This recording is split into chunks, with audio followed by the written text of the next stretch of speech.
ലിംഗസമത്വം, എല്ലാത്തിലും തുല്യതയാണ് നമ്മൾ പഠിച്ചിരിക്കുന്നത്. അതാണ് നമ്മളുടെ മാനുഷിക മൂല്യം എന്ന് പറയുന്നത്, ഹ്യൂമാനിറ്റി.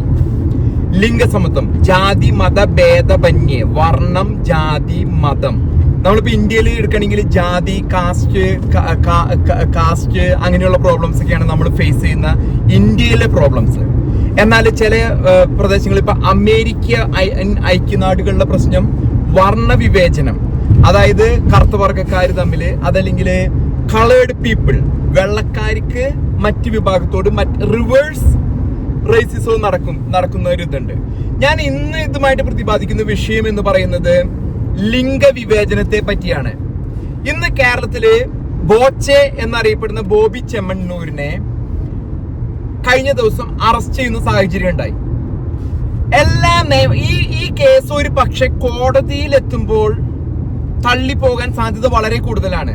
കാരണം അദ്ദേഹത്തിന്റെ സംസാര സ്വാതന്ത്ര്യം, ഫ്രീഡം ഓഫ് സ്പീച്ച്, ഒരു മനുഷ്യൻ എന്തെങ്കിലും വായ തുറന്ന് പറയുമ്പോഴേക്കും അവരെ അറസ്റ്റ് ചെയ്യുക, ഭീഷണിപ്പെടുത്തുക, അതൊക്കെ എല്ലാ അതിർവരമ്പുകളും കടന്നു പോവുകയാണ്. ഒരു ജനാധിപത്യ പ്രക്രിയയിൽ ഇങ്ങനെയൊന്നും സംഭവിക്കാൻ തന്നെ പാടില്ല. എന്ത് അടിസ്ഥാനത്തിലാണ് ബോബി ചെമ്മണ്ണൂരിനെ അറസ്റ്റ് ചെയ്തത്? ആ സ്ത്രീ ആരുമായിക്കൊള്ളട്ടെ, അദ്ദേഹം അവരെ വാക്കുകൊണ്ട് എന്തൊരു ഹാസ്യരൂപേണ ഒരു പദപ്രയോഗം എന്നതിന്റെ പേരിൽ അറസ്റ്റ് ചെയ്യപ്പെട്ടിരിക്കുന്നു. എത്രമാത്രം ധാർമ്മികമാണ് ഇത്? ഒരു സ്ത്രീ വന്ന് പറഞ്ഞാൽ ഇതാണോ ഇങ്ങനെ ചെയ്യാൻ പാടുണ്ടോ? മറ്റ് ശാരീരിക ഉപദ്രവം അല്ലെങ്കിൽ പീഡനം നമുക്ക് മനസ്സിലാക്കാം. ഇത് ഒരു വാക്കുപയോഗിച്ചതിന്റെ പേരിൽ പുരുഷന്മാർ സംഘടിക്കേണ്ട സമയം അതിക്രമിച്ചിരിക്കുന്നു. എന്ത് അടിസ്ഥാനത്തിലാണ് ഒരു സ്ത്രീയുടെ പരാതിയുടെ മേലെ 10-20-30 ആൾക്കാരെതിരെ കേസ് രജിസ്റ്റർ ചെയ്തിരിക്കുന്നു? ഓൺലൈനിൽ എന്തോ പറഞ്ഞു അത്രേ. ഇതൊരു ജനാധിപത്യത്തിന് ഒട്ടും തന്നെ യോജിക്കുന്ന ഒരു കാര്യമല്ല. നമ്മൾ പ്രതിഷേധിക്കേണ്ടത് അത്യാവശ്യമാണ്. ഇതിനു മുമ്പ് രാഷ്ട്രീയക്കാർ ഇതിലും വഷളായ ഭാഷ ഉപയോഗിച്ചിട്ടുണ്ട്. CPM politburo member Vijayaraghavan Ramya ഹരിദാസിനെയും കുഞ്ഞാലിക്കുട്ടി സാഹിബിനെയും കൂട്ടിവെച്ചൊരു പ്രസ്താവന നടത്തി. എന്തുകൊണ്ട് കേസെടുത്തില്ല? അപ്പൊ ഇത് രാഷ്ട്രീയക്കാർക്ക് വേറെ നിയമം, അതും അല്ലെങ്കിൽ ബോബി ചെമ്മണ്ണൂർ വളരെ ഇൻഫ്ലുവൻഷ്യൽ ആയിട്ടുള്ള ഒരു വ്യക്തിയാണ്, എന്തുകൊണ്ട് അദ്ദേഹത്തിന്റെ പേരിൽ ഇങ്ങനെ ഒരു കേസ് രജിസ്റ്റർ ചെയ്തു? ഇവർ ഉദ്ദേശിക്കുന്നത് മനുഷ്യരുടെ വായ അടപ്പിക്കുക, സംസാര സ്വാതന്ത്ര്യം ഇല്ലാതാക്കുക. എന്തടിസ്ഥാനത്തിലാണ് ഈ കേസെടുത്ത് ഭീഷണിപ്പെടുത്താണോ, പേടിപ്പിക്കാണോ, ഒരാൾക്ക് ബുദ്ധിമുട്ടുണ്ടാക്കുക? ഇതൊന്നും ഒരു നല്ലൊരു ജനാധിപത്യത്തിനോ ഒരു നല്ലൊരു സമൂഹത്തിനോ ചേർന്ന കാര്യങ്ങളേ അല്ല. ഇതിനെതിരെ ഇപ്പോഴാണ് നിങ്ങൾ ഒരു പുരുഷനായിട്ട് ജനിച്ചിട്ടുണ്ടെങ്കിൽ സംഘടിക്കേണ്ടതിന്റെ ആവശ്യകത.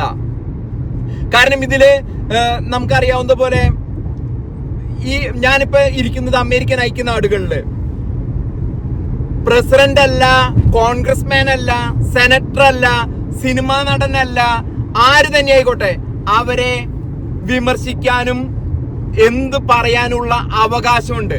അത് ട്രംപ് ആയാലും, ഒബാമ ആയാലും, ബൈഡൻ ആയാലും, ബ്രാഡ് പിറ്റ് ആയാലും, ലിയോണാർഡോ ആയാലും, പാരീസ് ഹിൽട്ടൺ ആയാലും, ആരായാലും വിമർശിക്കാനും എന്തും പറയാനുള്ള അവകാശം മനുഷ്യന് നാച്ചുറൽ ആയിട്ട് കിട്ടിയിരിക്കുന്ന ഒരു അവകാശമാണ്. അതിനെ ഭീഷണിപ്പെടുത്തിയും കേസെടുത്തും തടയുക എന്നുള്ളത് വളരെ നീചമായിട്ടുള്ളൊരു പ്രവൃത്തിയാണ്. ആ പറയുന്ന സിനിമ നടിക്ക് എന്താ കൂടുതലുള്ളത്? അവരെ പറ്റി ഒരു വാക്ക് പറഞ്ഞ എന്താ അവളുടെ കൊഴിഞ്ഞു പോണേ?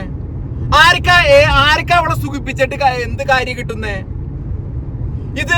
ഇത് ന്യായമാണോ എന്ന് ഈ നാട്ടിലെ ആണായിട്ട് ജനിച്ചവരെല്ലാവരും, ഞാൻ ഇതിനെ പറ്റി കുറ്റം പറയല്ല, ആരെങ്കിലും ശാരീരികമായിട്ട് ആരെ തന്നെ പീഡിപ്പിച്ചാലും കേസെടുക്കണം.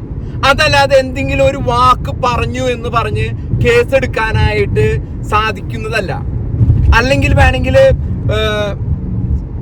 ഇതിനൊരു ന്യായം കണ്ടെത്താൻ നമ്മൾ എത്ര ചിന്തിച്ചാലും സാധിക്കില്ല. ജനാധിപത്യമാണ് ഇന്ത്യ.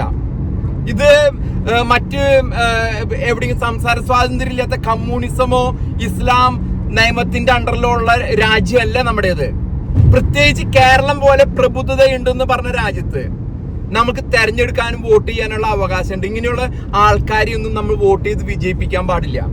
ഇത് ആഭ്യന്തരമന്ത്രി, മുഖ്യമന്ത്രിയായ ആഭ്യന്തരമന്ത്രിയിൽ നിന്ന് തന്നെ ഇതിനൊരു നീക്കം നടന്നു, ഇങ്ങനെയുള്ള ഒരു ആഹ്വാനം വന്നു എന്നാണ് പറയപ്പെടുന്നത്. വളരെ മോശമായ ഒരു കാര്യമാണിത്. കാരണം വ്യക്തികൾക്ക് എന്തും പറയാനായിട്ടുള്ള അവകാശമുണ്ട്. അതൊരു അവഹേളനത്തിന്റെ അണ്ടറിൽ അവൾക്ക് വേണമെങ്കിൽ ഒരു സിവിൽ കേസ് ഫയൽ ചെയ്ത് പൈസയ്ക്ക് വേണ്ടി ചെയ്യട്ടെ. അതല്ലാണ്ട് ക്രിമിനൽ കുറ്റമായിട്ട് എടുക്കുന്നത് ഒട്ടും ന്യായമല്ല. സിവിൽ കേസ് ഫയൽ ചെയ്തിട്ട് എന്നെ അവഹേളിച്ചു എന്നും പറഞ്ഞിട്ട് കോടതി പോട്ടെ. എന്നിട്ട് എനിക്ക് എന്റെ സിനിമാ ജീവിതത്തിന് ബോച്ച നല്ല പണക്കാരനാണ്, ബോച്ചയുടെ നിന്ന് പൈസ വാങ്ങിയെടുക്കട്ടെ. അല്ലാണ്ട് ക്രിമിനൽ കുറ്റം ഇങ്ങനെയൊക്കെ ഒരു ക്രിമിനൽ കുറ്റം ചാർത്ത എന്ന് പറഞ്ഞത് അത് ഒട്ടും ഭൂഷണമല്ല. ഞാൻ മുഖ്യമന്ത്രി ശ്രീമാൻ പിണറായി വിജയനോട് അഭ്യർത്ഥിക്കുക, ഇത്തരത്തിലുള്ള കാര്യങ്ങളൊന്നും അനുവദിച്ചു കൊടുക്കാൻ പാടില്ല. ശാരീരികമായ പീഡനം, എന്തൊരു വാക്കുപയോഗിച്ചു എന്നും പറഞ്ഞ ഒരാളെ പിടിച്ച് ജാമ്യമില്ലാണ്ട് റിമാൻഡിൽ വെക്കുക വളരെ മോശമായതാണ്. നമ്മളൊക്കെ ബോച്ചയുടെ കൂടെ നിൽക്കണം. ബോച്ച ഒരു വഷളം വർത്താനം പറയുന്നവനായിരിക്കാം. ഈ പറഞ്ഞ നടിക്ക് കേസ് ഉണ്ടെങ്കിൽ സിവിൽ കേസ് എടുക്കട്ടെ, അവള് കോടതിയിൽ പോയി വാദിച്ചിട്ട് കോടിക്കണക്കിന് രൂപ ബോച്ചയുടെ ഒന്ന് വാങ്ങിക്കട്ടെ, കുഴപ്പമില്ല. ക്രിമിനൽ കുറ്റം എടുക്കാനായിട്ടുള്ള അവകാശം ഇല്ല, ക്രിമിനൽ കുറ്റം എടുക്കാൻ പാടില്ലായിരുന്നു. അത് ഒട്ടും ശരിയായ ഒരു നിലപാടല്ല. ആണുങ്ങൾ ഇപ്പൊ ഞാൻ പല ഗ്രൂപ്പുകളും കണ്ടിട്ടുണ്ട്, മെൻസ് റൈറ്റ്സ് ഫൗണ്ടേഷൻ എന്നും അങ്ങനെയൊക്കെ പറഞ്ഞു. നമ്മൾ ആണുങ്ങൾ ഒത്തൊരുമിച്ച് നിന്നില്ല. അത് സ്ത്രീനെ ഇല്ലാണ്ടാക്കാനല്ല, സ്ത്രീകളെ നമ്മൾ സംരക്ഷിക്കണം. നമ്മുടെ അമ്മമാര്, പെങ്ങന്മാര്, ഭാര്യമാരെയൊക്കെ നമ്മൾ സംരക്ഷിക്കണം, അത് വേറെ ഭാഗം. ഇത് ഒരു വാക്കുപയോഗിച്ചെന്ന് ആ സ്ത്രീ സമൂഹത്തിൽ തിളങ്ങി നിൽക്കുന്ന സ്ത്രീയാണ്, അറ്റൻഷൻ ആവശ്യപ്പെടുന്ന സ്ത്രീയാണ്, അവർക്കൊരു എപ്പോഴും എല്ലാവരും നോക്കണമെന്ന് ആഗ്രഹിക്കപ്പെടുന്ന ഒരു സ്ത്രീയാണിത്.